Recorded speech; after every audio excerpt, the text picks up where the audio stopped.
ಕನಕಪುರ ದಿನಾಂಕ 9/8/2024 ಶಿವನಹಳ್ಳಿ ಪಂಚಾಯಿತಿ ದೊಡ್ಡತಾಂಡ್ಯದಲ್ಲಿ ಪಶು ಆಹಾರ ವಿತರಣೆ ಕಾರ್ಯಕ್ರಮವನ್ನು ಹಮ್ಮಿಕೊಳ್ಳಲಾಗಿತ್ತು.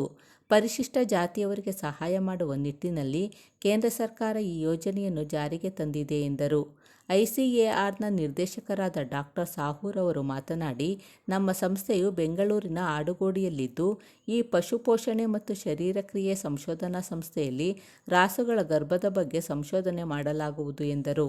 ಹಸುಗಳಿಗೆ ಕೆಚ್ಚಲುಬಾವು ಬರದಂತೆ ಹೇಗೆ ಕಾಪಾಡಬೇಕೆಂದು ತಿಳಿಸಿದರು. ಹಾಲನ್ನು ಕರೆಯುವಾಗ ಹಾಲನ್ನು ಪೂರ್ತಿಯಾಗಿ ಹಿಂಡಬೇಕು, ಇಲ್ಲದಿದ್ದಲ್ಲಿ ಪ್ರೋಟೀನ್ ಅಂಶ ಕೆಚ್ಚಲಲ್ಲೇ ಉಳಿಯುತ್ತದೆ ಮತ್ತು ಹಾಲು ಕರೆದ ನಂತರ ಹಸುವನ್ನು ಮಲಗಲು ಬಿಡಬಾರದು ಮತ್ತು ನೆಲಚಾವಣಿ ಸ್ವಚ್ಛವಾಗಿರಬೇಕು. ಆಗ ಮಾತ್ರ ಕೆಚ್ಚಲುಬಾವು ಆಗದಂತೆ ತಡೆಗಟ್ಟಬಹುದು ಎಂದರು. ಕಾರ್ಯಕ್ರಮದಲ್ಲಿ ಪ್ರತಿ ಫಲಾನುಭವಿಗಳಿಗೆ 50 kg ತೂಕದ 4 ಚೀಲಗಳಷ್ಟು ಪಶು ಆಹಾರ ವಿತರಣೆ ಮಾಡಿದರು. ಕಾರ್ಯಕ್ರಮದಲ್ಲಿ ಪಶುಪಾಲನಾ ಇಲಾಖೆಯ ಸಹಾಯಕ ನಿರ್ದೇಶಕರಾದ ಡಾಕ್ಟರ್ ಕುಮಾರ್, ICARನ ನಿರ್ದೇಶಕರಾದ ಡಾಕ್ಟರ್ ಸಾಹು, ಪಶು ವಿಜ್ಞಾನಿ doctor Krishnappa Balaganuru, doctor Arangaswamy, IJ Reddy, doctor SPN Rao, Shivanahalli ಗ್ರಾಮ ಪಂಚಾಯಿತಿ ಸದಸ್ಯರಾದ ರತ್ನಾಬಾಯಿ ಭೀಮಾನಾಯಕ್, ಚಂದ್ರಾ ನಾಯಕ್, ಬಲರಾಮ ನಾಯಕ್, ಅಣ್ಣಾ ನಾಯಕ್, ಗೋವಿಂದ ನಾಯಕ್ ಮುಂತಾದವರು ಉಪಸ್ಥಿತರಿದ್ದರು.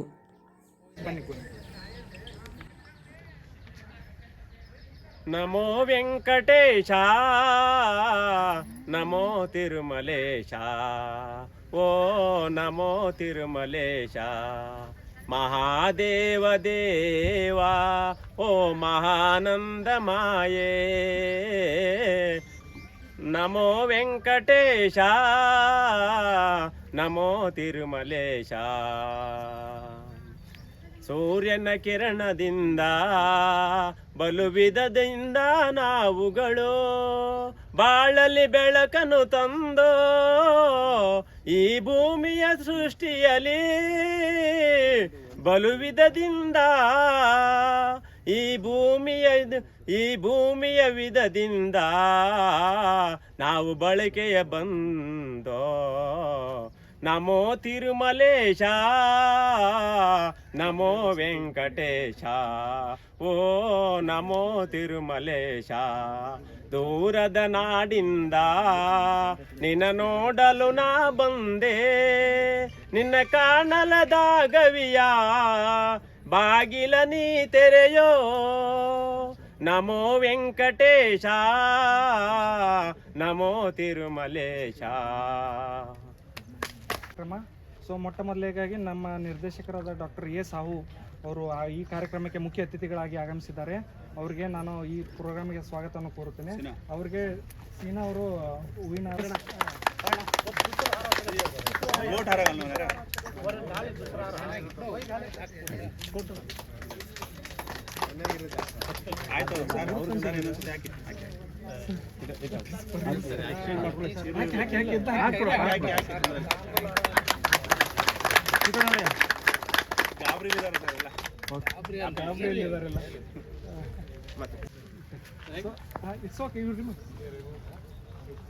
ಆಮೇಲೆ ಅದೇ ರೀತಿ ಈ ಕಾರ್ಯಕ್ರಮಕ್ಕೆ ಇನ್ನೊಬ್ಬರ ಅತಿಥಿಗಳಾಗಿ ಅಂತ ಡಾಕ್ಟರ್ ಕುಮಾರ್ ಸರ್ ಬಂದಿದ್ದಾರೆ. ನಿಮಗೆಲ್ಲ ಗೊತ್ತಿರಬೇಕು, ಪಶು ಇಲಾಖೆಯಿಂದ ಅಸಿಸ್ಟೆಂಟ್ ಡೈರೆಕ್ಟರ್ ಆಗಿ ನಿಮ್ಮ ಕನಕಪುರದಲ್ಲಿ ವರ್ಕ್ ಮಾಡ್ತಾ ಇದ್ದಾರೆ. ಅವ್ರಿಗೂ ಕೂಡ ಈ ಕಾರ್ಯಕ್ರಮಕ್ಕೆ ನಾನು ಸ್ವಾಗತ ಕೊಡ್ತೇನೆ.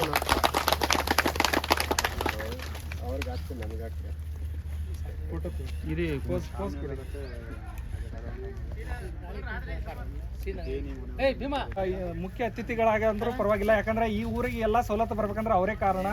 ಭೀಮಾ ನಾಯಕ್ ಅವತ್ತು ಮತ್ತು ಅವ್ರ ಪತ್ನಿಯವರು ಅದರ ಅವರು ಈ ಕಾರ್ಯಕ್ರಮಕ್ಕೆ ತುಂಬಾ ಸ್ವಾಗತವನ್ನು ಕೋರುತ್ತೇನೆ. ಅವ್ರಿಗೆ ಭೀಮಾ ನಾಯಕ್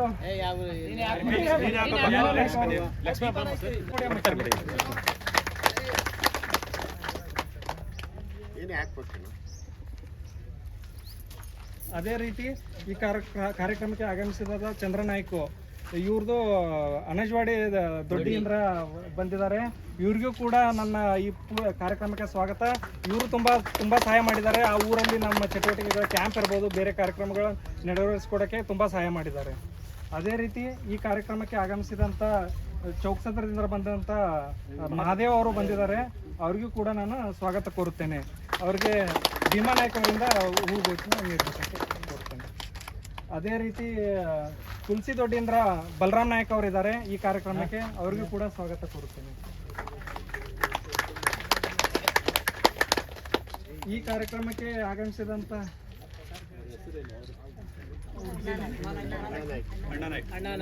ಅಣ್ಣಾ ನಾಯಕ್ ಅವರು ಬಂದಿದ್ದಾರೆ, ಮಂಚಿನ ದೊಡ್ಡಿ ಅವರು, ಅವ್ರಿಗೂ ಕೂಡ ನಾನು ಹೂಗುಚ್ಛ ಕೂಡಿ ಸ್ವಾಗತಿಸ್ಬೇಕಂತೇಳಿ ಕೇಳ್ಕೊಳ್ತೇನೆ. ಗೋವಿಂದಾಜಿ ಅವರು.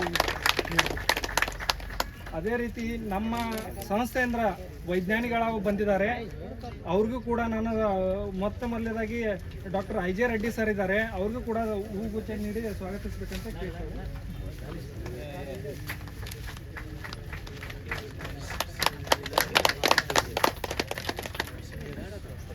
ಅದೇ ರೀತಿ ಇನ್ನೊಬ್ರು ಮುಖ್ಯ ಅತಿಥಿಗಳಾದ SBN ರಾವ್ ಸರ್ ಇದ್ದಾರೆ, ಅವ್ರಿಗೂ ಹೂಗುಚ್ಛ ನೀಡಿ ಸ್ವಾಗತಿಸ್ಬೇಕಂತ ಕೇಳ್ಕೊಳ್ತೇನೆ.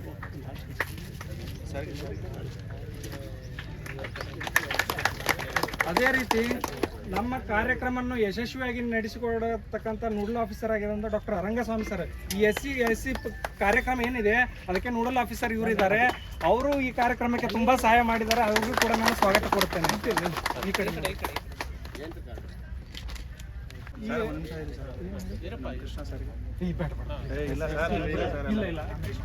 ಇನ್ನೊಂದು, ಈ ಊರಿಗೆ ನಾನು ನಮ್ಮ ಸಾಹೇಬ್ರು ಮೊಟ್ಟ ಮೊದಲೇದಾಗಿ ಬರ್ತಾ ಇದ್ದಾರೆ. ನಾವು ತುಂಬಾ ಸತಿ ಹೇಳಿದ್ದೀನಿ ನಮ್ಮ ಸಾಹೇಬ್ರು ಬರ್ತಾ ಇದಾರತ್ತೆ.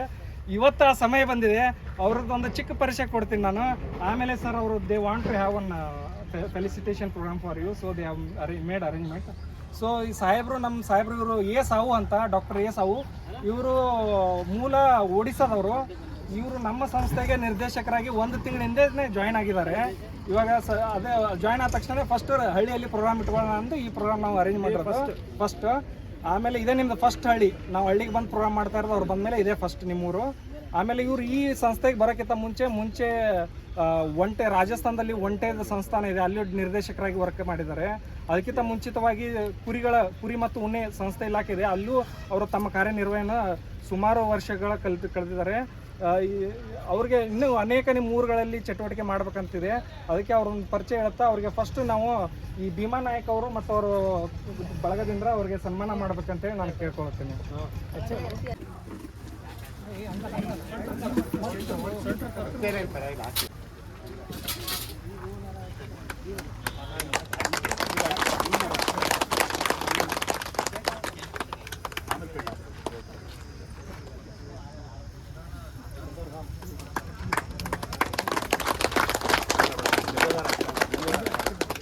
ಡಾಕ್ಟರ್ ಸರ್ ನಿಂತ್ಕೊಳ್ಳಿ ಎಲ್ಲರೂ. ಲೇ ಸರ್, ಇರ್ರಿ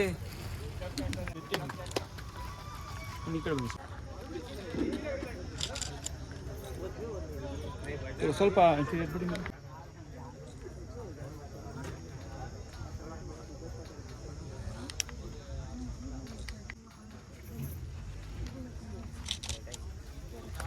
ಅದೇ ರೀತಿ ನಮ್ಮ ಸಹಾಯ ನಿರ್ದೇಶಕರಿಗೂ ಕೂಡ sir please sir, Balaram Nayak ಅವರು, ಭೀಮಾ ನಾಯಕ್ ಅವರು ಅವರಿಗೆ ಸನ್ಮಾನ ಮಾಡ್ಬೇಕಂತೇಳಿ ಸರ್ ಪ್ಲೀಸ್ ಸರ್ ನಿಮ್ದು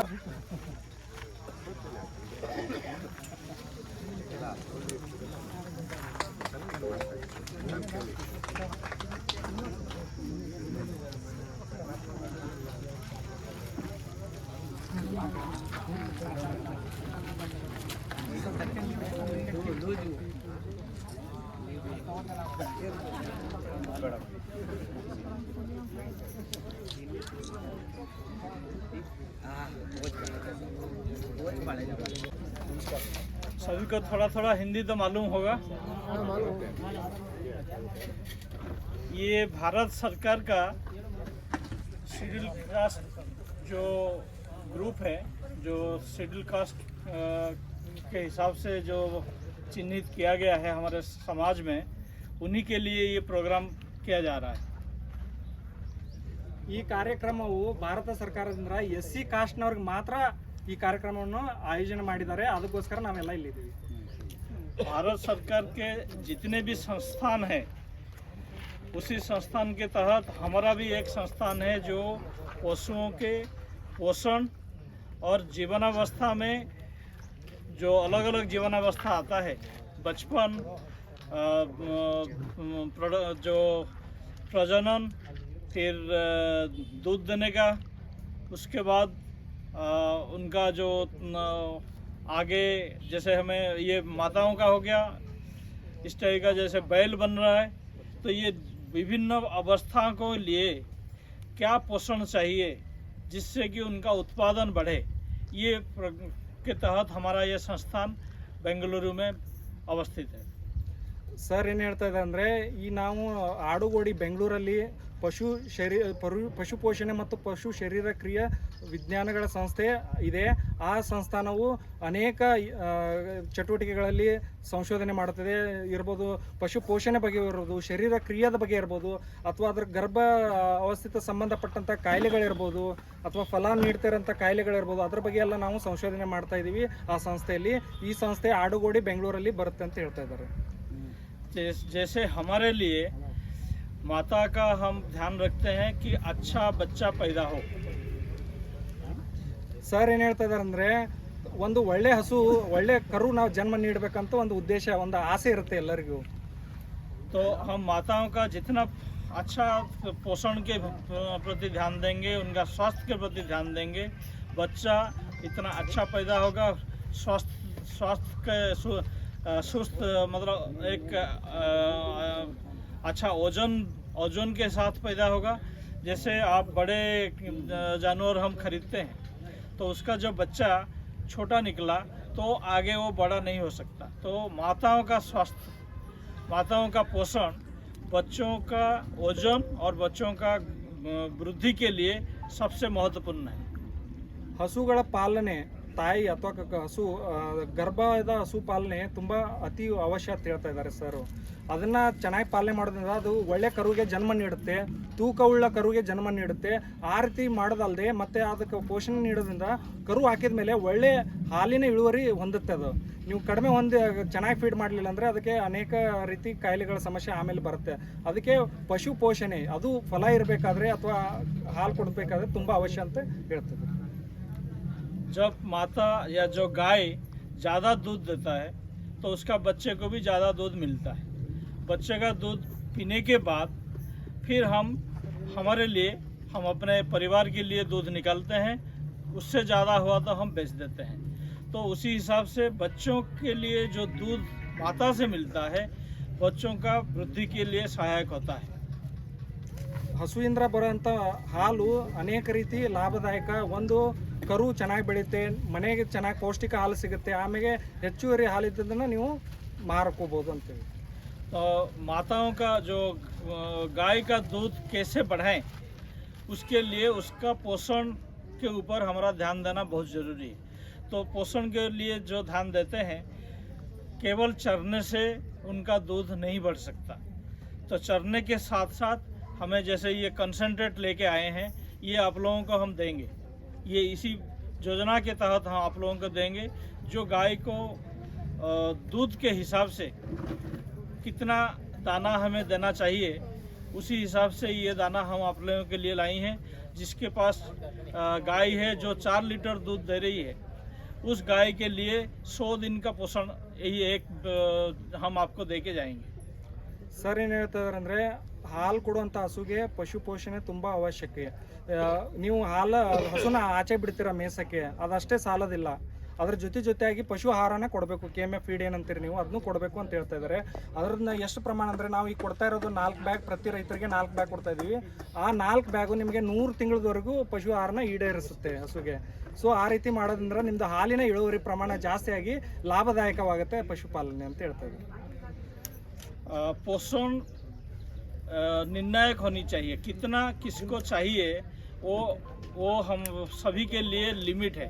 हम ज़्यादा खिला देंगे तो जैसे हम ज़्यादा खाएंगे तो हमें नींद आता है, गाय भी ज़्यादा खा लेगा तो वो भी नींद में चला जाएगा, मतलब प्रोडक्शन इतना नहीं आएगा, बहुत सारे अलग बीमारी पैदा हो जाएंगे।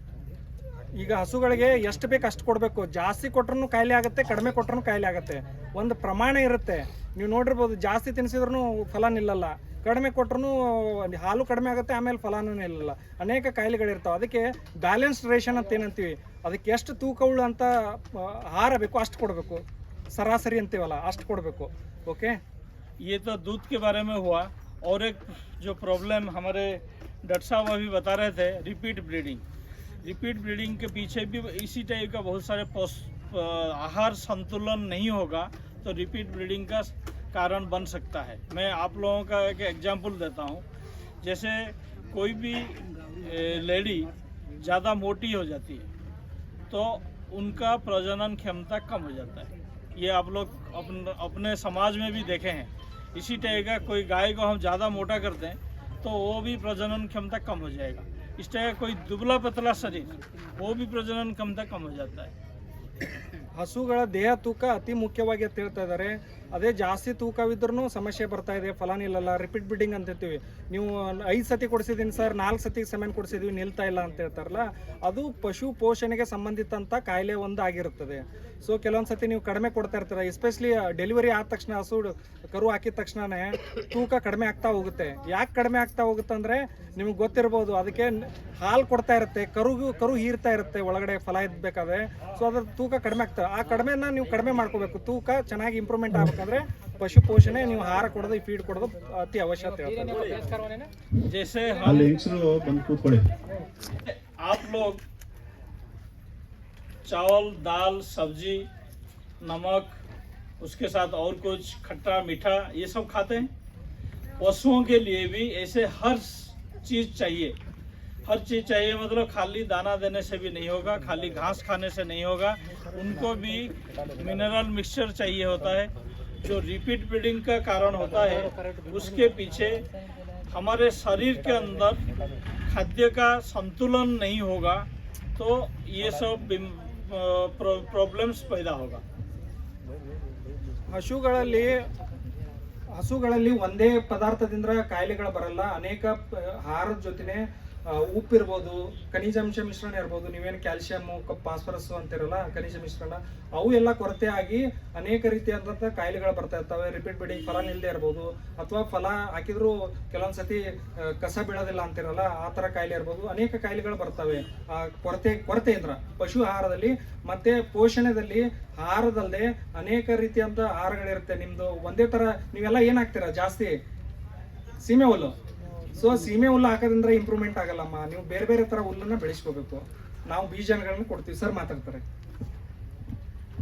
अभी डॉक्टर साहब और एक बीमारी के बारे में बता रहे थे, मास्टाइटिस, जो थन का रोग होता है। तो इसके पीछे भी बहुत सारे कारण हैं।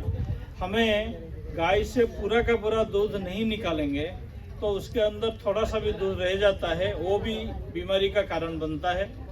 और एक होता है हम गाय का दूध निकालने के बाद उसको नीचे सोने ना दें। उसका पीछे कारण यही है कि वो उसका जो थन का नली वो खुला रहता है, जमीन से जीवाणु उस थन के अंदर घुस जाता है।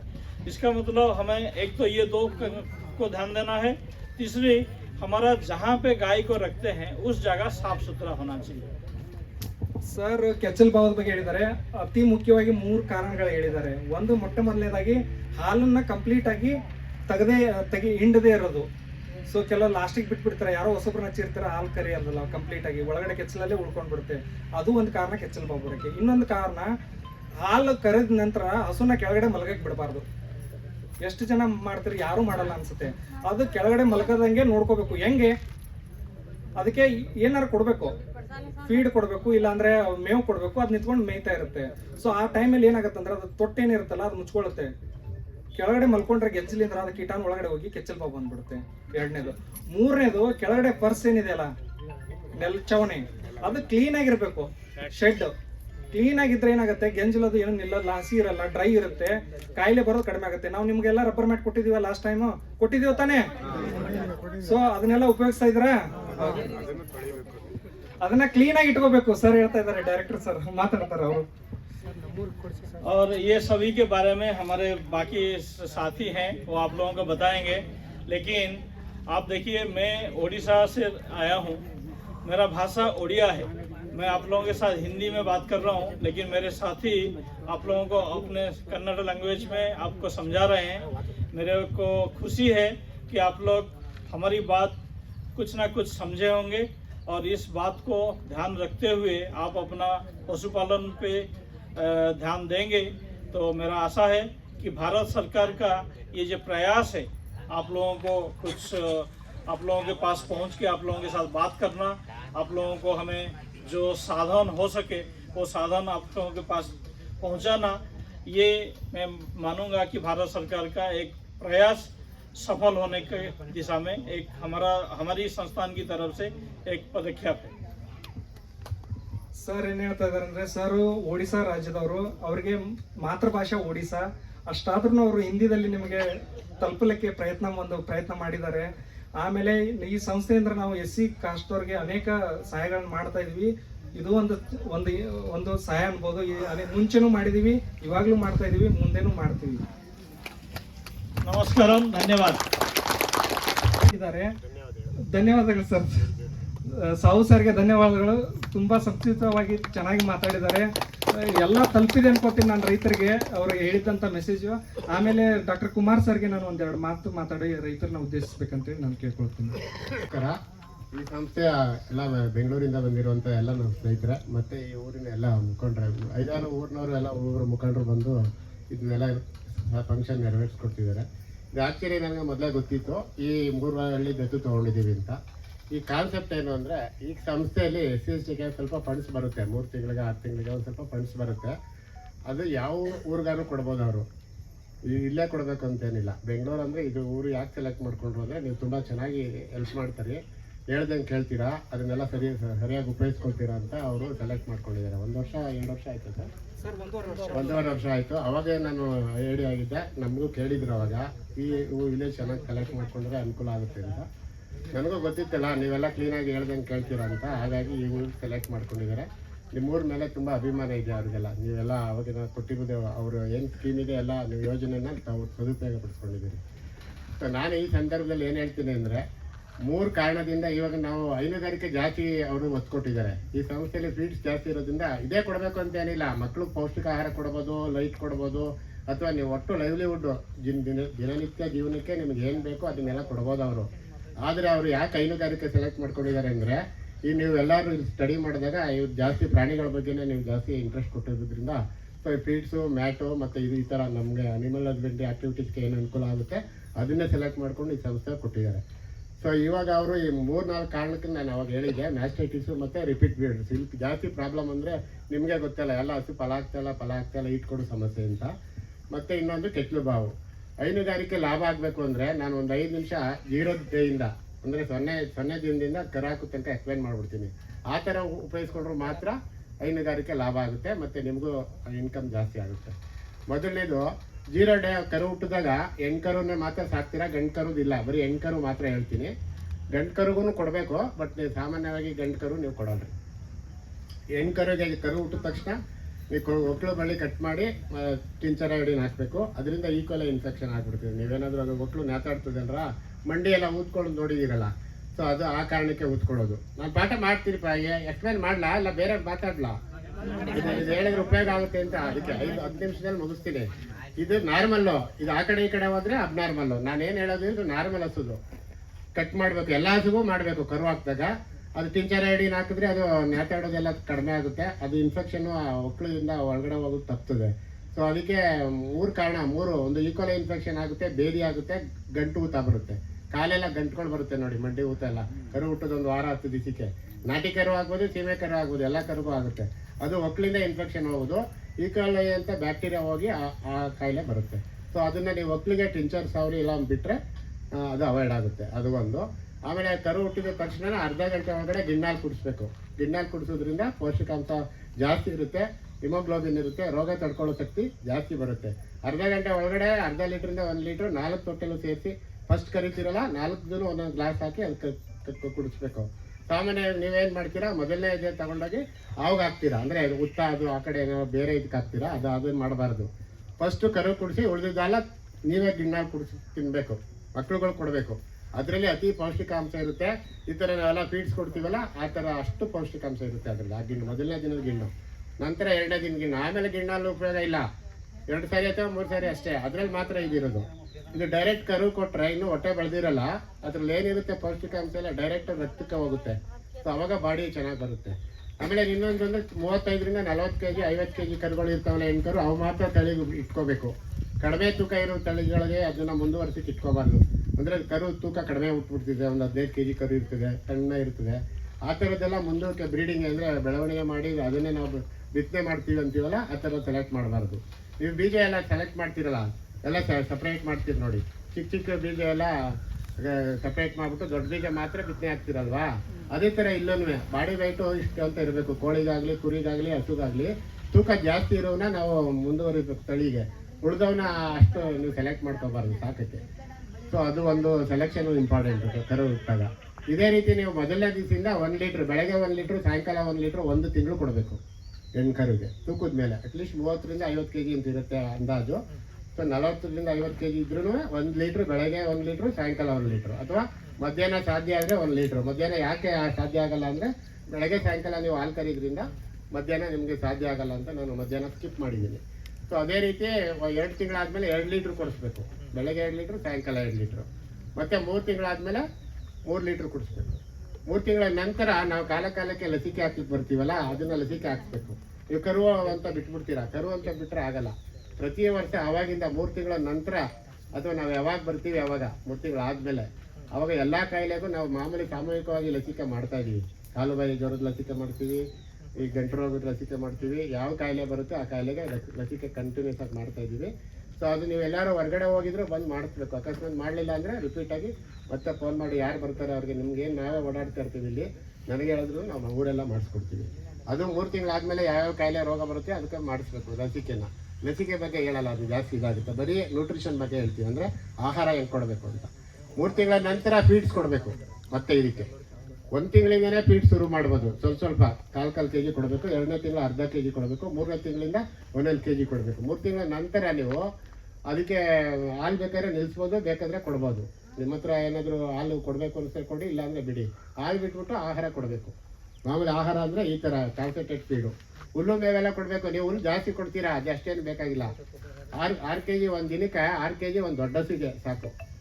ಹಸಿ ಹುಲ್ಲಾದರೆ 15 kg ಸಾಕು. ನೀವು ಈಗ ಕರುಗಾದರೆ 5 kg ಹಸಿ ಹುಲ್ಲಾದರೂ ಸಾಕು. 5 kg ಅಂದರೆ ಇಷ್ಟು ದಪ್ಪ ಬರುತ್ತೆ ಅಷ್ಟೇ. ನೀವು ಒಂದೊಂದು ಹೊರನೇ ಕೊಟ್ಬಿಡ್ತೀರಾ ಅದಕ್ಕೆ. ಸುಮ್ಮನೆ ಹುಲ್ಲು ಹಾಕ್ಬಿಟ್ಟು ಹೋಯ್ತಾ ಇರ್ತೀರಾ, ಅದು ತಿನ್ಬೋದು, ಕೆಳಗೆ ಚೆಲ್ಬೋದು, ಎಲ್ಲ ಮಾಡ್ಬೋದು. ಅದೇನು ಬೇಕಾಗಿಲ್ಲ, ಅಷ್ಟು ಹುಲ್ಲು ವೇಸ್ಟು. ಬರೀ ಬೂಸ ಇದ್ದಂಗೆ, ಅನ್ನ ತಿಂದಂಗೆ. ಅದು ಬರೀ ಅನ್ನ ತಿಂದ್ರೆ ಆಗಲ್ಲ.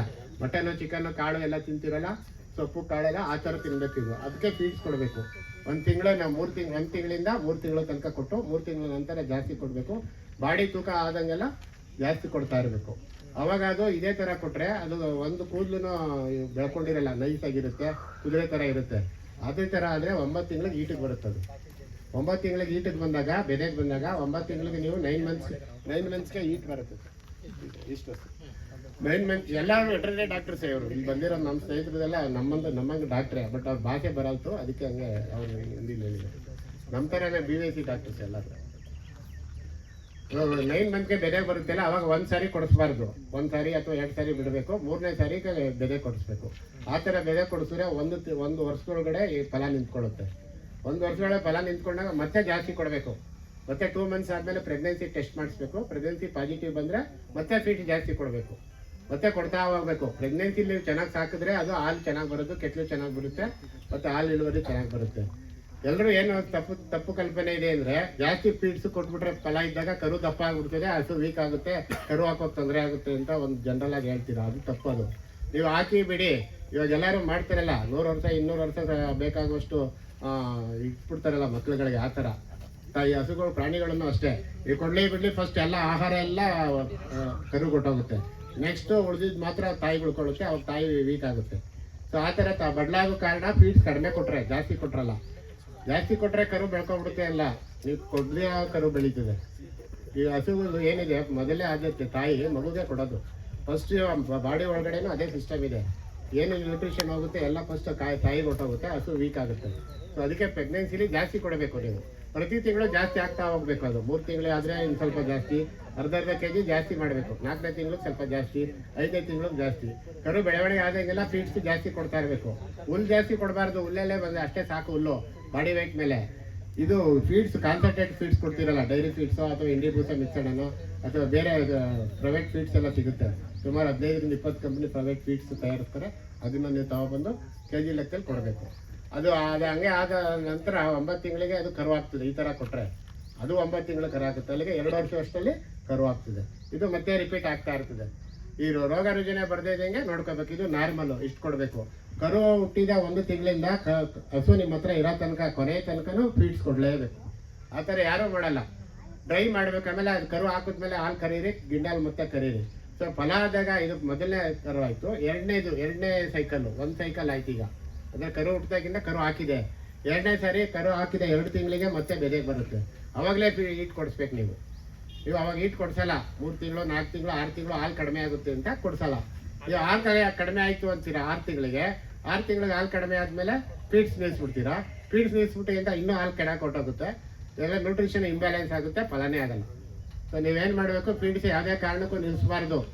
ಸೊ KG ಲೆಕ್ಕ ಫೀಡ್ಸ್ ಕೊಡಬೇಕು. ಫೀಡ್ಸ್ ಎಷ್ಟು ಕೊಡಬೇಕು ಅಂತ ನಾನು ಒಂದು 5 ನಿಮಿಷ ಅದ ಹೇಳ್ತೀನಿ. ಆಮೇಲೆ ಈ ಥರ ಮಾಡ್ಕೊಂಡು ಹೋಗ್ತಾ ಇದ್ರೆ ಇದು 1 ಸೈಕಲ್ಲು ಈ ಥರ ಲಾಭ ಆಗುತ್ತೆ ಹೈನುಗಾರಿಕೆಯಲ್ಲಿ.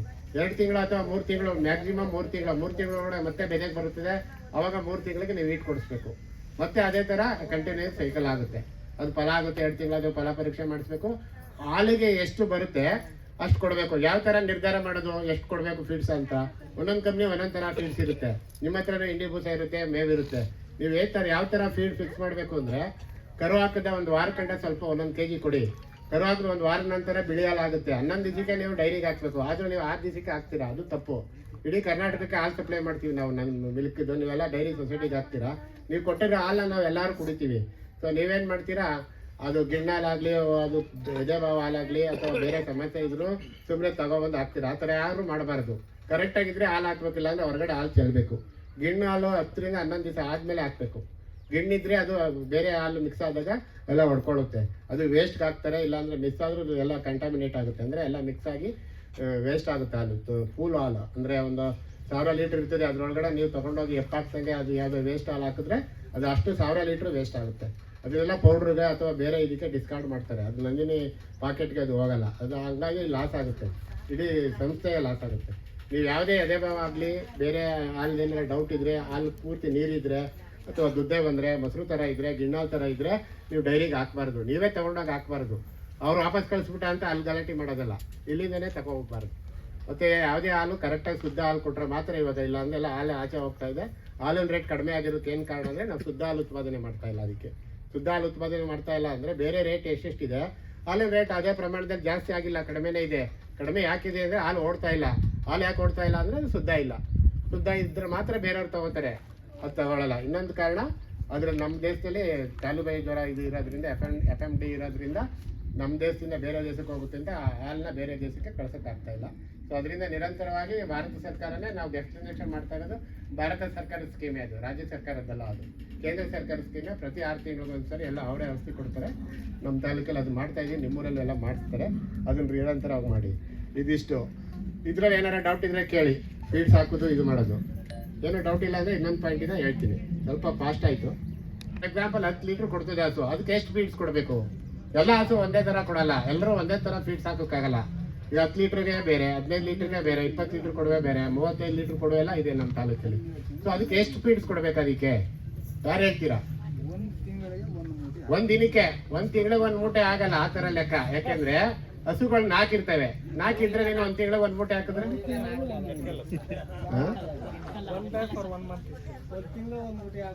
ಒಂದು ಅದು ಹಸುಗೆ ಬಾಡಿ ಮೇಂಟೆನೆನ್ಸ್ಗೆ ಬೇರೆ ಫೀಡ್ಸು. ಎಲ್ಲ ಹಸುಗಳಿಗೂ ಒಂದೇ ಥರ ಅದು ಮೇಂಟೆನೆನ್ಸ್ಗೆ. ಆಮೇಲೆ 1 ಲೀಟ್ರಿಗೆ ಇಷ್ಟು ಅಂತ ಕೊಡಬೇಕು. 1 ಲೀಟ್ರಿಗೆ ಅರ್ಧ kg ಆ ಥರ ಕೊಡಬೇಕು. ಜಾಸ್ತಿ ಎಷ್ಟು ಲೀಟ್ರ್ ಬರುತ್ತೆ ಅಷ್ಟು. ಸೊ ನಾರ್ಮಲಾಗಿ ಹೆಂಗೆ ನೀವು ಫಿಕ್ಸ್ ಮಾಡ್ಕೋಬೇಕು ಅಂದರೆ, ಇಲ್ಲಿ ಕೇಳಿ, 1 ಮೂಟೆ ಸಾಕಾಗಲ್ಲ ಹಾಲು ಮೇಲೆ. ಹಾಲು 30 ಲೀಟ್ರ್ ಕೊಟ್ಟರೆ 1 ಮೂಟೆ ಸಾಕಾಗಲ್ಲ. ಅದಕ್ಕೆ 1 ಮೂಟೆ ಅಂದರೆ ಎಷ್ಟು kg ಲೆಕ್ಕದಲ್ಲಿ ಕೊಡಬೇಕು. ಈ ಥರ ಮಾಡಬೇಕು ನೀವು. ಈಗ 1 ದಿನ ಅರ್ಧ kg ಜಾಸ್ತಿ ಮಾಡಿ. 10 ದಿವಸ ಆಯ್ತು. ಆ ಕರು ಹಾಕೋದು 10 ದಿವಸದಿಂದ ನೀವು ಫೀಡ್ ಶುರು ಮಾಡಿ. ಮೊದಲು 10 ದಿವಸ ಗಿಣ್ಣಾಲಿ ಇರ್ತದೆ. ಅವಾಗ ಬರೀ 1 kg ಕೊಡಿ ಸಾಕು. 1 kg ಕೊಟ್ಟರೆ ಅದು ಮೇಂಟೆನೆನ್ಸ್, ಬಾಡಿ ಮೇಂಟೆನೆನ್ಸ್. ಸ್ವಲ್ಪ ಗಿಣ್ಣಾಲ್ 1 ಲೀಟ್ರ್ 2 ಲೀಟ್ರ್ ಕೊಟ್ಟರೆ ಸಾಕು.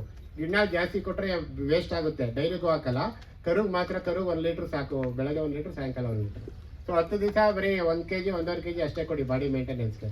10 ದಿವಸ ಆದಮೇಲೆ ಶುರು ಮಾಡಿ. ಸೊ ದಿನ ಅರ್ಧ kg ಶುರು ಮಾಡ್ತಾ ಇರಿ. ಅರ್ಧ kg ಶುರು ಮಾಡ್ತಾ ಇದ್ರೆ ಅದು ದಿನ ಹಾಲು ರೈಸ್ ಆಗ್ತಾ ಇರ್ತದೆ. ದಿನ ಅರ್ಧ kg ಶುರು ಮಾಡ್ತಾ ಇದ್ರೆ 10 ದಿವಸ ತೊಗೊಳ್ತದೆ. ಅದು ಒಂದು 5 kgನೋ 6 kgನೋ ಕೊಡ್ತೀರಾ ಅನ್ಕೊಳ್ಳಿ 1 ಟೈಮ್ಗೆ. ಆಮೇಲೆ ಮತ್ತೆ 6 kg ಕೊಡ್ತೀರಾ. ಇವತ್ತು 6 kg ಕೊಡ್ತೀರಾ, ನಾಳೆ 6 kg ಕೊಡ್ತೀರಾ ಅನ್ಕೊಳ್ಳಿ 10 ದಿವಸ ಆದಮೇಲೆ. ಆವಾಗ ಹಾಲು ರೈಸ್ ಆಗಲ್ಲ, ಸ್ವಲ್ಪ ನಿಂತ್ಕೊಳ್ಳುತ್ತೆ. ಆವಾಗ ನೀವು ಫೀಡ್ಸ್ ಅಷ್ಟಕ್ಕೆ ನಿಲ್ಲಿಸ್ಬೇಕು 6 kg. ಮತ್ತೆ ನಾಳೆನೂ 6 kg ಕೊಡಬೇಕು, ಅಷ್ಟೇ ಹಾಲು ಬತ್ತು. ಅಥವಾ ನಾಳೆ ಇದ್ದು ಹಾಲು ಕೊಟ್ಟರೆ ಅಷ್ಟೇ, ಇನ್ನು ಮತ್ತೆ 6 kg ಕೊಟ್ಟರು ಮತ್ತೆ ಹಾಲು ಜಾಸ್ತಿ ಆದರೆ ಮತ್ತೆ ಇದು ಜಾಸ್ತಿ ಮಾಡಬೇಕು. ಪ್ರತಿ ದಿವಸ ಜಾಸ್ತಿ ಮಾಡ್ತಾ ಇದ್ರೆ ಹಾಲು ಜಾಸ್ತಿ ಬರ್ತಾ ಇರ್ತದೆ. ಒಂದು ಟೈಮಲ್ಲಿ ನೀವು ಫೀಡ್ಸ್ ಅಷ್ಟು ಕೊಟ್ಬಿಟ್ರೆ ಮತ್ತೆ ಅದು ಜಾಸ್ತಿ ಆಗಲ್ಲ, ಹಾಲು ಅಷ್ಟೇ ಕಾನ್ಸ್ಟೆಂಟ್ ಆಗುತ್ತೆ. ಫಾರ್ ಎಕ್ಸಾಂಪಲ್ ಅದ್ರ ಕೆಪಾಸಿಟಿ 10 ಲೀಟ್ರ್ ಇದ್ರೆ 10 ಲೀಟ್ರ್ ಆದಮೇಲೆ ನೀವು ಎಷ್ಟು ಫೀಡ್ಸ್ ಕೊಟ್ಟರು ರೈಸ್ ಆಗಲ್ಲ. 10 ಲೀಟ್ರು 10 ಲೀಟ್ರಿಗೆ ನೀವು 5 kg ಕೊಟ್ಟಿರ್ತೀರಿ ಅಂದ್ಕೊಳ್ಳಿ, ಅವಾಗ 10 ಲೀಟ್ರ್ ಬರ್ತದೆ ಅಂದರೆ ಡೈಲಿ 5 kg ಕೊಡಬೇಕು. ನೆಕ್ಸ್ಟ್ ಹಾಲು ಬಿಡೋ ತನಕ 5 kg ಕೊಡಬೇಕು. ಅದಕ್ಕೆ ಬೆಳಗ್ಗೆ 5 kg, ಸಾಯಂಕಾಲ 5 kg. ಆ ಫೀಡ್ಸು ಮತ್ತೆ ಬದಲಾವಣೆ ಮಾಡಬಾರ್ದು. ನೀವೇನು ಕೊಟ್ಟಿರ್ತೀರ ಅದ್ರಲ್ಲಿ ಏನು ಕಂಟೆಂಟ್ ಇರ್ತದೆ ಅದೇ ಕೊಡಬೇಕು. ಮತ್ತೆ ಫೀಡ್ಸ್ ಬದಲಾವಣೆ ಮಾಡ್ತಾ ಇದ್ರೆ ಆ ಕಂಟೆಂಟ್ಸ್ ಬೇರೆ ಬೇರೆ ಆಗುತ್ತೆ. ಎಲ್ಲ ಮಿಕ್ಸ್ ಮಾಡಿ ನಾವು ಕಾನ್ಸಂಟ್ರೇಟ್ ಫೀಡ್ ತಯಾರಿಸಿರ್ತೀವಿ.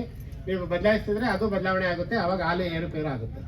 ಸೊ ಇದು ಈ ಥರ ನೀವು ಫಿಕ್ಸ್ ಮಾಡ್ಕೋಬೇಕು. ನಿಮ್ಮ ಹಸುಗೆ ಎಷ್ಟು ಫೀಡ್ಸ್ ಕೊಡಬೇಕು ಅಂತ ನೀವೇ ನಿರ್ಧಾರ ಮಾಡಬೇಕು. ನಾವು ಡಾಕ್ಟರ್ಸ್ ಆಗಲಿ ಅಥವಾ ಬೇರೆ ಪಕ್ಕದ ಮನೆಯವರಾಗಲಿ ಬೇರೆ ಯಾರು ಹೇಳೋಕ್ಕಾಗಲ್ಲ. ಯಾಕೆಂದರೆ ಅದು ಎಷ್ಟು ಕೆಪಾಸಿಟಿ ಇದೆ, ಎಷ್ಟು ಹಾಲು ಕೊಡ್ತದೆ ಅಂತ ನೀವು ಫಿಕ್ಸ್ ಮಾಡಿಕೊಂಡು ಅದು ಕೊಡಬೇಕು. ಆಮೇಲೆ ನೀವು ಎಷ್ಟೇ ಹಾಲು ಜಾಸ್ತಿ ಕೊಟ್ಟರು ಕೊಡಲ್ಲ. ಮತ್ತೆ ನೀವು ಕಡಿಮೆ ಮಾಡಬೇಕು. ಅದೇನೋ ಸ್ವಲ್ಪ ಜಾಸ್ತಿ ಆಯಿತು ಅಂದ್ಕೊಳ್ಳಿ, 6 kg ಜಾಸ್ತಿ ಇರ್ಬೋದು ಅಂತ ನೀವು ಹೇಳಿದ್ರೆ 1 kg ಕಡಿಮೆ ಮಾಡಿ. 3 ದಿವಸ 1 kg ಕಡಿಮೆ ಮಾಡಿದ್ರೆ ಅದು ಅಷ್ಟೇ ಕೊಟ್ಟರೆ 5 kg ಕೊಡಿ. ಇಲ್ಲ ನೀವು 1 kg ಕಡಿಮೆ ಮಾಡಿದಾಗ 1 kg ಕಡಿಮೆ ಮಾಡಿದ್ರೆ ಹಾಲು ಡೌನ್ ಆಗಿಬಿಟ್ರೆ ಮತ್ತೆ ಫೀಡ್ಸ್ ಡೌನ್ ಮಾಡಿರುತ್ತೆ, ಹಾಲು ಡೌನ್ ಆಗೋದೆ ಅಂತ ಮತ್ತೆ 1 kg ಜಾಸ್ತಿ ಮಾಡಿ. ಇದನ್ನು ನಾವು ಅಲ್ಲಿ ಹೋಗ್ತಾ ಇರ್ತೀವಿ, ಮತ್ತೆ ಬಂದಾಗ ಹೇಳ್ತಾ ಇರ್ತೀವಿ. ಮತ್ತು ಈ ಥರ ನೀವು ಅಕ್ಕಪಕ್ಕದವ್ರಿಗೆ ಹೇಳ್ಕೊಡ್ಬೇಕು, ಈ ಥರ ಮಾಡಿ ಅಂತ. ನಿಮ್ಮ ರಿಲೇಟಿವ್ಸು ಅಥವಾ ನಿಮ್ಮ ಅಕ್ಕಪಕ್ಕದವ್ರಿಗೆ, ಇಲ್ಲಿ ಬರದೇ ಇದ್ದವ್ರಿಗೆ ಈ ಥರ ಹೇಳಿದ್ದಾರೆ, ಈ ಥರ ಮಾಡ್ಕೊಡಿ ಅಂತ ನೀವು ಹೇಳಬೇಕು. ಆ ಥರ ಹೇಳಿದ್ರೆ ಅದು ಸರಿ ಹೋಗುತ್ತೆ. ಇದು ಫೀಡ್ಸ್ನ ಫಿಕ್ಸ್ ಮಾಡ್ಕೊಳ್ಳೋದು ಎಷ್ಟು ಕೊಡಬೇಕು ಅಂತ. ಆಮೇಲೆ ನೀವು ಲೆಕ್ಕ ಬರೀಬೇಕು, ಎಷ್ಟು ಹಾಲು ಬತ್ತು, ಎಷ್ಟು ದುಡ್ಡು ಬತ್ತು, ಎಷ್ಟು ಫೀಡ್ಸ್ ಖರ್ಚಾಯಿತು ಅಂತ. ಅಟ್ಲೀಸ್ಟ್ 40% 50% ಉಳಿಬೇಕು. ಅಟ್ಲೀಸ್ಟು 50%ಗಿಂತ ಕಡಿಮೆ ಉಳಿದ್ರೆ ಅಂದರೆ ನೀವು ಮೇಂಟೆನೆನ್ಸ್ ಸರಿ ಇಲ್ಲ ಅಂತ. ಅದಕ್ಕೆ ಎಷ್ಟು ಖರ್ಚು ಮಾಡ್ತೀರಾ, ಲೇಬರ್ ಬಿಟ್ಟು ಅಂದರೆ ನೀವು ನಿಮ್ದೆಲ್ಲ ಸಂಬಳ ಬಿಟ್ಟು, ನೀವು ಸ್ವಂತ ಮಾಡ್ತಾ ಇರೋದ್ರಿಂದ ಸಂಬಳ ಲೆಕ್ಕ ಹಾಕಲ್ಲ, ಅದು ಬಿಟ್ಟು ಅರ್ಧ ಲೆಕ್ಕ ಹಾಕ್ಬೇಕು. ಅದರ್ಧ ಇದರ್ಧ. ಅಟ್ಲೀಸ್ಟ್ ಅರ್ಧನೂ ಬರಲಿಲ್ಲ ಅಂದರೆ ನೀವು ಮಾಡ್ತಾ ಇರೋದು ತಪ್ಪು, ನಿಮ್ಗೆ ಲಾಭ ಇಲ್ಲ ಅಂತ. ಸೊ ಅದರಲ್ಲಿ ಏನಾದ್ರು ವ್ಯತ್ಯಾಸ ಮಾಡಿಕೊಂಡು ನೀವು ಸಾಕಬೇಕು. ಸೊ ಆಮೇಲೆ ಹೆಚ್ಚಿಗೆ ಹಸು ಇದ್ರೆ ಮಾತ್ರ ಬೇರೆಯವ್ರಿಗೆ ಮಾಡಬೇಕು. ನೀವೇನು ಮಾಡ್ತೀರಾ, ನಿಮ್ಮ ಹಸು ಏನೋ ರೋಗ ಬಂದಿದ್ರೆ, ಹಸು ಏನಾರ ಭಾವ ಆಗಲಿಲ್ಲ ಅಂದರೆ, ಹಸು ಫಲ ಆಗಲಿಲ್ಲ ಅಂದರೆ ಇನ್ನೊಬ್ರಿಗೆ ಬೇರೆ ರೈತರಿಗೆ ಮೋಸ ಥರ ಮಾಡಿಬಿಡ್ತೀರಾ. ಸುಳ್ಳು ಹೇಳಿ ಮಾಡ್ತೀರಾ ರೈತರುಗಳು. ನೀವು ಬಂದರೆ ನೀವಲ್ಲ, ಎಲ್ಲ ರೈತರು ಒಟ್ಟಿಗೆ ಹೇಳ್ತಾರೆ. ಆ ಥರ ಮಾಡಬಾರ್ದು. ನಿಮಗೆ ಬೇಡದೇ ಇರೋ ಹಸು ಬೇರೆ ಯಾರ ರೈತರಿಗೂ ಬೇಡ. ಅದು ನಿಮ್ಗೆ ಸರಿ ಇಲ್ಲದೆ ಇರೋದು ಬೇರೆಯವ್ರಿಗೆ ಹೆಂಗೆ ಸರಿ ಆಗುತ್ತೆ? ನೀವು ಡಾಕ್ಟ್ರ್ ಕರೆಸಿ ಸರಿ ಮಾಡಿಸ್ಕೊಳ್ಳಿ, ಅಥವಾ ನಿಮ್ಮ ಹಂತದಲ್ಲಿ ಏನಾಗಬೇಕಂತ ಚಿಕಿತ್ಸೆ ಕೊಡಿಸಿ ಸರಿ ಆಗಬೇಕು. ಸರಿ ಆಗಲಿಲ್ಲ ಅಂದರೆ ನಿಮ್ಮ ಹತ್ರನೇ ಮೇಂಟೈನ್ ಮಾಡಿ ಅದಕ್ಕೆ ಇದು ಸಾಕಬೇಕು. ಬೇರೆಯವ್ರಿಗೆ ಅದನ್ನು ತಪ್ಪು ಅಭಿಪ್ರಾಯ ಮೂಡಿಸಿ ಬೇರೆಯವ್ರಿಗೆ ಇದು ಮಾಡಬಾರ್ದು. ಇಲ್ಲ ಅಂದರೆ ಕಡಿಮೆ ರೇಟು ಕೊಡಬೇಕು. ಈಗ ಎಲ್ಲ ಕಡೆ ಅದೇ ಕಂಪ್ಲೇಂಟ್ಸ್ ಆಗಿದೆ. ಅದಕ್ಕೊಂದು ಮಾರ್ಕೆಟ್ ವ್ಯವಸ್ಥೆ ಇಲ್ಲ, ಅದೊಂದು ಸಮಸ್ಯೆ. ಹಾಲಿಗಿದೆ, ಹಸುಗಿಲ್ಲ. ಟೊಮೊಟೊ ಥರನೇ, ವ್ಯವಸಾಯದ ಥರನೇ. ಗೂಡಿಗಿದೆ, ರೇಷ್ಮೆ ತೋಟಕ್ಕಿಲ್ಲ. ಅವ್ರು ಒಂದ್ಸರಿ 10,000 ಹೇಳಿದ್ರೆ ತೋಟನ, ಇನ್ನೊಂದ್ಸರಿ 2,000ಕ್ಕೆ ಸ್ವಲ್ಪ ಏರಿಲ್ಲ, ಒಂದೊಂದ್ಸರಿ ಇಷ್ಟು ಏರಿಲ್ಲ. ಆ ಥರ ಇದು ಇವಾಗ ಹಾಲಿಗಿದೆ, ಹಸುಗಿಲ್ಲ ವ್ಯವಸ್ಥಿತ ಮಾರ್ಕೆಟ್. ಸೊ ಹಾಲು ನೀವೇನು ಮಾಡಬೇಕು, 1 ಲೀಟ್ರ್ ಹಾಲಿಗೆ 4,000 ರೂಪಾಯಿ ಇವಾಗಿನ ಪ್ರೆಸೆಂಟ್. ನೀವು ಅದು 2 ಲೀಟ್ರ್ ಹಾಲು ಕೊಟ್ಟರೆ 8,000 ರೂಪಾಯಿಗೆ ತೊಗೋಬೇಕು. ಅವರು ಸುಮ್ಮನೆ ಹೇಳ್ತಾರೆ ಒಳಗಡೆ ಫಲ ಇದೆ ಅಂತಾರೆ, ಏನು ಮಾಡ್ತಾರೆ ಅಂತ. ದಿನಕ್ಕೆ 2 ಕಂಪ್ಲೇಂಟ್ ಬರ್ತಿದೆ ಇದು ನನಗೆ. ಸರ್ ಅಲ್ಲಿ ತಂದೋ ಇಲ್ಲಿ ತಂದೋ, ಇದು ಫಲ ಅಂದರು, ಅದು ಹಾಲು ಅಷ್ಟು ಅಂದರು, ಇದು ಬರ್ತಾ ಇಲ್ಲ ಸರ್ ನೋಡಿ ಸರ್ ಅಂತ. ಸೊ ಅದೊಂದು ಅವಾಯ್ಡ್ ಮಾಡ್ಕೋಬೇಕು. ನೀವು ಚೆಕ್ ಮಾಡಿ ಫಲ ತೊಗೋಬೇಕು. ಮಾರಬೇಡಿ ಅಂತಲೇ ಹೇಳ್ತಾ ಇದ್ದೀನಿ ನಾನು. ಅಕಸ್ಮಾತ್ ನೀವು ತಗೋತೀನಿ ಅಂದರೆ ಚೆಕ್ ಮಾಡ್ಕೋಬೇಕು. ಆ ಥರ ಎಲ್ಲ ಕರೆಕ್ಟಾಗಿರಬೇಕು. ಫಲನೂ ಇರಬೇಕು, ಹಾಲು ಕೊಡಬೇಕು, ಏನೂ ಸಮಸ್ಯೆ ಇರಬಾರ್ದು. ಇದು ನಾರ್ಮಲ್ ಆಗಿ ಇಷ್ಟು ಮಾಡಿ. ಇದಲ್ಲದೆ ನಿಮಗೆ ಹಸು ಒಂದಿನ ಅರ್ಧ ಲೀಟ್ರ್ ಹಾಲು ಕಡಿಮೆ ಆಯಿತು ಅಂದರೆ ಅದು ಹುಷಾರಿಲ್ಲ ಅಂತ. ನಿಮಗೆ ಬೇರೆ ಮೇಯ್ತಾ ಇದ್ರೂ ಅರ್ಧ ಲೀಟ್ರ್ 1 ಲೀಟ್ರ್ ಕಡಿಮೆ ಆಯಿತು ಅಂದರೆ ಅದು ಹಸು ಗಮನಿಸ್ಬೇಕು, ಆರೋಗ್ಯ ಗಮನಿಸಬೇಕು. ಅದೇನಾದ್ರು ಜ್ವರ ಬಂದಿದ್ರೆ ಅಥವಾ ಎದೆವಾಗಿದ್ರೆ, ಬೇರೆ ಏನಾದ್ರು ಸಣ್ಣ ಪುಟ್ಟ ಕಾರಣ, ಆಹಾರ ವ್ಯತ್ಯಾಸ ಆಗಿದ್ರೆ ಅದು ಹಾಲು ಕಡಿಮೆ ಆಗುತ್ತೆ. ಇಲ್ಲ ಅಂದರೆ ಯಾವುದೇ ಕಾರಣಕ್ಕೂ ಹಾಲು ಕಡಿಮೆ ಆಗಲ್ಲ. ಇಲ್ಲ ಫೀಡ್ಸ್ ವ್ಯತ್ಯಾಸ ಆಗಿರಬೇಕು, ಇಲ್ಲ ಜ್ವರ ಬಂದಿರಬೇಕು, ಇಲ್ಲ ಎದೆವಾಗಿರಬೇಕು. ಈ ಥರ 3-4 ಕಾರಣ ಏನಾದ್ರು ಇದ್ದರೆ ಅದು ಮಾತ್ರ ಕಡಿಮೆ ಆಗುತ್ತೆ. ಸೊ ಡೈಲಿ ನೀವು 10 ಲೀಟ್ರ್ ಕೊಡ್ತಾ ಇದೆ ಅಂದರೆ ಒಂದು ಅರ್ಧ ಲೀಟ್ರ್ ವ್ಯತ್ಯಾಸ ಆದರೂ ಏನು ಪ್ರಾಬ್ಲಮ್ ಇಲ್ಲ. ಅರ್ಧಕ್ಕಿಂತ ಜಾಸ್ತಿ ಲೀಟ್ರು 1 ಲೀಟ್ರು ಕಡಿಮೆ ಆಯಿತು ಅಂದರೆ ಏನೋ ಸಮಸ್ಯೆ ಇದೆ ಅಂತ ನೀವು ಗಮನಿಸಬೇಕು. ಮತ್ತು ರೇಷ್ಮೆ ಮನೆ ಥರ ಹಸುಗಳಿಗೂ ಮನೆ ಮಾಡ್ಕೋಬೇಕು. ನೀವು ಸರ್ನೆಲ್ಲ ಕೊಟ್ಟಿರುವಾಗ ನೆಲಕ್ಕೆ ಹಾಸಿಗೆ ಎಲ್ಲ ಕೊಟ್ಟಿರ್ತೀರಿ, ನಾವು ಕೊಡ್ತಿದ್ದೀವಿ, ಡೈರಿಲೂ ಕೊಡ್ತಾರೆ, ಈ ಸಂಘ ಸಂಸ್ಥೆಯವರು ಕೊಟ್ಟಿರ್ತಾರೆ. ನೆಲ ಹಸು ಹಾಕೋಬೇಕದು. ಅದರಿಂದ ಕೆಚ್ಚಲು ಬಾವು ಬರಲ್ಲ, ಬೇರೆ ರೋಗ 1ರಿಂದ 1 ಹರಡಲ್ಲ. 3ನೇದು ಒಂದು ಸೊಳ್ಳೆ ಮತ್ತು ಟಿಕ್ಸ್ ಅಂತ ಬರುತ್ತೆ, ಉಣ್ಣೆ ಔಷಧಿ, ಉಣ್ಣಿ. ಅದನ್ನು ನಾವು ನಾನು ಅಸ್ಟೆಂಡೇಟ್ ಆದಮೇಲೆ ಉಣ್ಣೆ ಔಷಧಿ ರೆಗ್ಯುಲರಾಗಿ ಎಲ್ಲ ಕಡೆ ಸಪ್ಲೈ ಮಾಡಿದ್ದೀವಿ. ಇಲ್ಲ ಅಂದರೂ ಮೆಡಿಕಲ್ ಸ್ಟೋರಲ್ಲಿ ಸಿಗುತ್ತೆ, ಅದು ತೊಗೋಬೇಕು. ಅದರಿಂದ ರೋಗ 1ರಿಂದ ಇನ್ನೊಂದಕ್ಕೆ ಹರಡುತ್ತದೆ. ಸೊ ಅದು ಮೇಯ್ನು. ಅದರಿಂದ ನಿಮ್ಮೂರಲ್ಲಿ ಜಾಸ್ತಿ ಬೆಬಿಸಿಯಾ ಕೇಸ್ ಇತ್ತು ಅಂದರೆ ಮಲೇರಿಯಾ, ರಕ್ತ ಬಂಧ ಬರೋದು. ಸುಮಾರು 3-4 ಸತ್ತಿದೆ. ರಕ್ತ ಬಂಧ ಬಂದರೆ 3-5 ದಿವಸಕ್ಕೆ ಸತ್ತೋಗುತ್ತೆ ಅದು. ಮೊದಲನೇ ದಿವಸ ಜ್ವರ, ಎರಡನೇ ದಿವಸ ಪ್ರತಿ ಜ್ವರ ಬಂದ್ರೂ ನೀವು ಎರಡು ನೋಡಬೇಕು. ಒಂದು ಕೆಟ್ಲು ಊತ ಬಂದಿದೆಯಾ ಇಲ್ಲ ಒಂದ ಕರೆಕ್ಟ್ ಇದೆಯಾ ಅಂತ. ಒಂದ ಕರೆಕ್ಟ್ ಇದೆ ನೋಡ್ಕೋಬೇಕು ಅಂದರೆ ಒಂದನ್ನು ನೀವು ಪ್ರತಿ ಸಾರಿ ಹುಷಾರಿಲ್ಲದಿದ್ರು ಒಂದ ಚೆಕ್ ಮಾಡಬೇಕು. ಅದರಲ್ಲಿ ಏನಾದರೂ ಕಾಫಿ ಕಲರು ಇವ್ರಿ ಅಥವಾ ಡಾರ್ಕ್ ಕಲರು ರಕ್ತ ಥರ ಇದ್ದರೆ ನೀವು ಇಮಿಡಿಯೇಟಾಗಿ ಡಾಕ್ಟ್ರ್ ತೋರಿಸ್ಬೇಕು. ನೀವು ಡೈರಿ ಕೂಪನ್ ಹಾಕ್ತೀರಾ, ಪಾಪ ಅವ್ರಿಗೇನು ಹೇಳಲ್ಲ, ನೀವು ಜ್ವರ ಅಂತೀರಾ ಮಾಡ್ಬಿಟ್ಟು ಹೊಟ್ಟೋಗ್ತಾರೆ. ನೀವು ನಮ್ಮ ಬಂದಾಗ ನಮ್ಮ ಡಾಕ್ಟ್ರು ಸಹ ನಮ್ಮ ಯಾರು ನಿಮಗೆ ಸರ್ವಿಸ್ ಕೊಡೋಕೆ ಬರ್ತಾರೆ ಅವ್ರಿಗೆ ನೀವು ಇವೆರಡು ಪಾಯಿಂಟ್ ಹೇಳಬೇಕು. ಫಸ್ಟ್ ನೀವೇ ನೋಡಬೇಕು, ಹಾಲು 4ರಲ್ಲೂ ಚೆನ್ನಾಗಿದೆಯಾ, ಕೆಚ್ಚಲು ಊತ ಬಂದಿದೆಯಾ ಒಂದು, ಎರಡನೇದು ಒಂದೇ ಚೆನ್ನಾಗಿದೆಯಾ ನೋಡ್ಕೋಬೇಕು. ಆ ಕಾಯಿಲೆಗೆ ಜಾಸ್ತಿ ಸಾಯ್ತಾ ಇದ್ದೇನೆ ಈ ಏರಿಯಾದಲ್ಲಿ, ಬೇಬಿಸಾಗೆ ಸಾಯ್ತಿದೆ, ಒಂದೂರು 2-3 ಸತಿ. ಸೊ ಇದಿಷ್ಟು. ಮತ್ತೆ ಇನ್ಶೂರೆನ್ಸ್ ಮಾಡಿಸ್ಕೋಬೇಕು, ಯಾವುದೇ ಕಾರಣ ಇದ್ರೂ ಇನ್ಶೂರೆನ್ಸ್ ಮಾಡ್ಕೋಬೇಕು. ಡೈರಿಗಳಲ್ಲಿ ರಿನ್ಯೂ ಮಾಡಿಸ್ಕೋಬೇಕು ಪ್ರತಿ ವರ್ಷ. ಇನ್ಶೂರೆನ್ಸ್ ಇಲ್ಲದೆ ಸತ್ತಿರೋದೇ ಜಾಸ್ತಿ ಇದೆ. ನೀವು ರಿನ್ಯೂ ಮಾಡಿಸ್ಬೇಕು ಇನ್ಶೂರೆನ್ಸ್ ಪ್ರತಿ ವರ್ಷನೂ. ಇನ್ಶೂರೆನ್ಸಿಂದ ನಿಮ್ಗೇನು ಲಾಸ್ ಆಗಲ್ಲ. 300 ರೂಪಾಯಿ 400 ರೂಪಾಯಿ ಡೈರಿಲಿ ಹಾಲಿನಲ್ಲಿ ಇಟ್ಕೋತಾರೆ. ಸೊ ನೀವೇನು ಮಾಡ್ತೀರಾ, ಹಸು ತಂದು ಹಸು ಕೊಟ್ಬಿಟ್ಟು ಮಾರೋದು ಅಂತ ಇನ್ಶೂರೆನ್ಸ್ ಇಲ್ಲ ಅಂತೀರಾ. ಎರಡನೇದು ಬೇಬೀಸ್ ಯಾವನ್ ನೋಡ್ಕೊಳ್ಳಲ್ಲ ಸರಿಯಾಗಿ, 3 ದಿವಸಕ್ಕೆ ಸತ್ತೋಗುತ್ತೆ, ನೀವು ಲಾಸ್ ಆಗುತ್ತೆ ಹಂಗಾದ್ರೆ. ಸೊ ಅದು ಒಂದು ಗಮನಿಸಬೇಕು. ಇದಿಷ್ಟು ನಾರ್ಮಲ್ ಮಾಡಿಕೊಂಡ್ರೆ ಹೈನುಗಾರಿಕೆ ಲಾಸ್ ಆಗಲ್ಲ, ಲಾಭ ಆಗುತ್ತೆ ಅಂತ ನಾನು ಹೇಳ್ತಾ ಇದ್ದೀನಿ. ಇದರಲ್ಲಿ ಏನಾದ್ರು ಡೌಟ್ ಇದ್ರೆ ಕೇಳಿ. ನಾವು ಬೇಕಾದ್ರೆ ಬರಡು ಚಿಕಿತ್ಸಾ ಶಿಬಿರ ಇದಕ್ಕೆ ಹೆಲ್ತ್ ಕ್ಯಾಂಪ್ ಬೇಕು ಅಂದ್ರೆ ಮಾಡ್ಕೊಡ್ತೀವಿ ಸರ್. ಹೆಲ್ತ್ ಕ್ಯಾಂಪ್ ಬೇಕಂದ್ರೆ ನಾವು ಮಾಡ್ಕೊಡ್ತೀವಿ ಸರ್ ಇಲ್ಲಿ. ಆಮೇಲೆ ಜಂತುಳಿನ ಔಷಧಿ ಎಷ್ಟು ಬೇಕಾದ್ರೂ ಹೆಲ್ತ್ ಕ್ಯಾಂಪಲ್ಲಿ ಕೊಡ್ತೀವಿ. ಅದು 3 ತಿಂಗಳು ವರ್ಷಕ್ಕೊಂದ್ಸರಿ ಕೊಡ್ತೀವಿ ಸಾಕು ಹಸುಗಳಿಗೆಲ್ಲ. ನೀವು ವರ್ಷಕ್ಕೆ 1 ಸಾರಿ ಅಥವಾ 2 ಸಾರಿ ಕ್ಯಾಂಪ್ ಮಾಡಿಕೊಟ್ರೆ ನಾವು ಮಾಡ್ಕೊಡ್ತೀವಿ. ಒಂದು ಪಾಯಿಂಟ್ ಫಿಕ್ಸ್ ಮಾಡಿ ಎಲ್ಲ ಊರವರು ಅಲ್ಲೇ ಬರಬೇಕು. ಆ ಥರ ಕ್ಯಾಂಪ್ ಅಂದರೆ ಇವಾಗ ಏನಾಗಿದೆ, ಮನೆಗೆ ಕರೀತಾರೆ, ಮೊದಲು ಥರ ನಾವು ಬರಲ್ಲ. ಇವ್ರಿಗೆಲ್ಲ ಗೊತ್ತು ನಮಗೆ ಕ್ಯಾಂಪ್ ಎಷ್ಟೊಂದು ಮಾಡ್ಕೊಟ್ಟಿರ್ತೀವಿ ಅಂದರೆ, ನಮ್ಮ ಸ್ನೇಹಿತರು ಇವ್ರಿಗೂ ಗೊತ್ತು, ಪತ್ರಕರ್ತರ ಸ್ನೇಹಿತರಿಗೂ. ಕ್ಯಾಂಪ್ ಮಾಡಿದಾಗ ಬೇರೆ ಊರಿಂದ ಒಬ್ಬರು ಬರಲ್ಲ, ಆ ಊರಿಗೆ ಬರ್ತಾರೆ. ನಾವು ಬೆಳಗ್ಗೆ ಇದು ಬೇರೆ ಊರವರೇ ಬರಬೇಕು. ಕ್ಯಾಂಪ್ ಅಂದರೆ ಫಲ ಆಗದೆ ಇರೋಕೆ, ಆ ಥರ ರಿಪೀಟ್ ಆಗೋದು, ಕಣ್ಣು ಆಪ್ರೇಷನ್ ಏನಾದ್ರು ಇದ್ದರೆ, ಸಿಡ್ಗಾಲ ಆಪ್ರೇಷನ್ ಇದ್ದರೆ, ಈ ಥರ ಬೇರೆ ಡಾಕ್ಟರ್ಸ್ ಎಲ್ಲ ಕರೆಸಿ ಮಾಡಿಸ್ತೀನಿ ನಾನು. ಸೊ ಮೊದಲಂಗೆ ಇವಾಗ ಏನು ಮಾಡ್ತಾರೆ, ಪ್ರೈವೇಟಾಗಿ ಅವರವರೇ ಫ್ರೀ ಮಾಡ್ತೀವಲ್ಲ, ಫ್ರೀ ಅನ್ಬೇಕು ಅಂತ ಅಲ್ಲಲ್ಲೇ ಫೀಸ್ ಕೊಟ್ಟು ಕರ್ಸ್ಕೊಂಡು ಮಾಡ್ತಾರೆ. ಬಟ್ ರಿಪೀಟ್ ಬ್ರೀಡರ್ಸ್ಗೆ ಅವ್ರ ಕೈಲಿ ಆಗಲ್ಲ. ರಿಪೀಟ್ ಬ್ರೀಡ್ರು ಕಂಟಿನ್ಯೂಸ್ ಆಗಿ ನೋಡಬೇಕು. ಸೊ ಹಂಗಾಗಿ ಲೋಕಲ್ ಡಾಕ್ಟರ್ಸ್ಗೆ ನಾವು ಸಜೆಸ್ಟ್ ಮಾಡ್ತೀವಿ ಏನಿದೆ ಅಂತ, ಅದನ್ನು ರೆಡಿ ಮಾಡ್ತೀವಿ. ಕ್ಯಾಂಪಲ್ಲಿ ಫಲ ಮಾಡಿಕೊಂಡ್ರೆ ಸರಿ. 1 ವರ್ಷಕ್ಕೆ 1 ಕರು ಥರ ಮಾಡಿದ್ರೆ ಮಾತ್ರ ಹೈನುಗಾರಿಕೆ ಲಾಭ. ಕಾಫೆ ಇಯರ್ ಅಂತ ಇಂಗ್ಲೀಷಲ್ಲಿ ಹೇಳ್ತೀವಿ. 1 ವರ್ಷಕ್ಕೆ 1 ಕರು ಅಥವಾ 14 ತಿಂಗಳಿಗೆ 1 ಕರು ಹುಟ್ಟಿದ್ರೆ ಇದು ಲಾಭ ಹೈನುಗಾರಿಕೆ. ಮತ್ತು ಇವಾಗ ಏನಾಗಿದೆ, ಗಂಡು ಕರುಗೆ ಸಮಸ್ಯೆ ಇದೆ ಅಂದ್ಬಿಟ್ಟು ಸ್ಲಾಟರ್ ಹೌಸ್ ಆಗ್ತಾಯಿಲ್ಲ, ಇರೋದ್ರಿಂದ ಕೊಡಬಾರ್ದು. ಗೋಶಾಲೆಗಳಿದೆ, ನೀವೇನಾದರೂ ಗಂಡು ಕರು ಸಾಕೋಕ್ಕಾಗಲ್ಲ ಅಂದರೆ ನಾವು ಗೋಶಾಲೆ ಮುಖಾಂತರ ಸಾಕಿಸ್ತೀವಿ. ಆ ಥರ ಏನಾರು ಇದ್ದರೆ ಕೊಡಿ. ಯಾರಾದರೂ ಕಟಿಂಗ್ಗೆ ಅದಕ್ಕೆ ಕೊಡಬಾರ್ದು. ಎರಡನೇದು, ಅದಕ್ಕೆ ಈಗ ಇನ್ನೊಂದು ಏನು ಮಾಡಿದ್ದಾರೆ ಅಂದರೆ, ಸರ್ಕಾರ ಕಡಿಮೆ ರೇಟಲ್ಲಿ ಹೆಣ್ಕರು ಹುಡು ಸೆಮೆನೆ ಕೊಡ್ತಾ ಇದ್ದೀವಿ. ನೀವು ಬೇಕಂದರೆ 250 ರೂಪಾಯಿ ಕಟ್ಟಬೇಕು ಸರ್ಕಾರಕ್ಕೆ. ಹೆಣ್ಕರು 90% ಫಲ ಆದರೆ ಹೆಣ್ಕರು ಹುಡ್ತದೆ. ಅದು ಇದೆ, ಹತ್ರ ಹಾಸ್ಪಿಟ್ಲಲ್ಲಿ ಕೇಳಿ ಇದು ಮಾಡಿಸ್ಕೊಡೋದು. ಅದೊಂದು ಸ್ಕೀಮ್ ಹೊಸ್ದಾಗಿ ಬಿಟ್ಟಿದ್ದೀವಿ. ಅದಲ್ಲದೆ ನೀವು ಬ್ಯಾಂಕಲ್ಲಿ ಏನಾರು ಲೋನ್ ತೊಗೊಂಡಿದ್ರೆ, ಇದು ನಮ್ಮ ಇಲಾಖೆದು, ಇವರು ಹೀಗೆ ಹೇಳ್ತಾ ಇರೋದು, ಬ್ಯಾಂಕಲ್ಲಿ ಲೋನ್ ತೊಗೊಂಡಿದ್ರೆ ಇಂಟ್ರೆಸ್ಟ್ ಸಬ್ಸಿಡಿ ಬಿಟ್ಟಿದ್ದಾರೆ. ಇಂಟ್ರೆಸ್ಟ್ ಅಂದರೆ ಇವಾಗ ನಿಮಗೆ ಬಡ್ಡಿ ಹಾಕ್ತಾರೆ ಒಂದು 10,000 ಅಂದ್ಕೊಳ್ಳಿ, ಅದರಲ್ಲಿ 6% ನಾವು ಕೊಡ್ತೀವಿ. ನೀವು ಯಾರ ಬರೀ ಮಹಿಳೆಯರಿಗೆ ಮಾತ್ರ, ಅದರಲ್ಲೂ 1 ಹಸು ತೊಗೊಂಡಿರೋರಿಗೆ ಮಾತ್ರ, ಬಡವ್ರಿಗೆ. ಯಾವ್ದಾದ್ರು ಬ್ಯಾಂಕಲ್ಲಿ ನೀವು ಲೋನ್ ತೊಗೊಂಡಿದ್ರೆ, ನಮ್ಮ ಸ್ಕೀಮ್ ಅಲ್ಲ, ನಮ್ಮ ಇಲಾಖೆ ಸ್ಕೀಮ್ ಅಲ್ಲ, ಸ್ವಂತ ತೊಗೊಂಡಿರ್ತೀರಿ ನೋಡಿ, ಯೂನಿಯನ್ ಬ್ಯಾಂಕಲ್ಲಿ ಅಥವಾ ಬೇರೆ ಬ್ಯಾಂಕಲ್ಲಿ ನೀವು ಸ್ವಂತ ಲೋನ್ ತೊಗೊಂಡಿದ್ರೆ ಯಾರು ಬಂದಿದ್ರೆ ಕಾಂಟ್ಯಾಕ್ಟ್ ಮಾಡಿ, ನಮಗೆ ಅದನ್ನು ಮಾಡಿಸ್ಕೊಡ್ತೀವಿ. ಇಂಟ್ರೆಸ್ಟ್ ಅಂದರೆ ಬಡ್ಡಿ ಮಾತ್ರ, ಬಡ್ಡಿ 6% ಬಡ್ಡಿ ಮಾತ್ರ.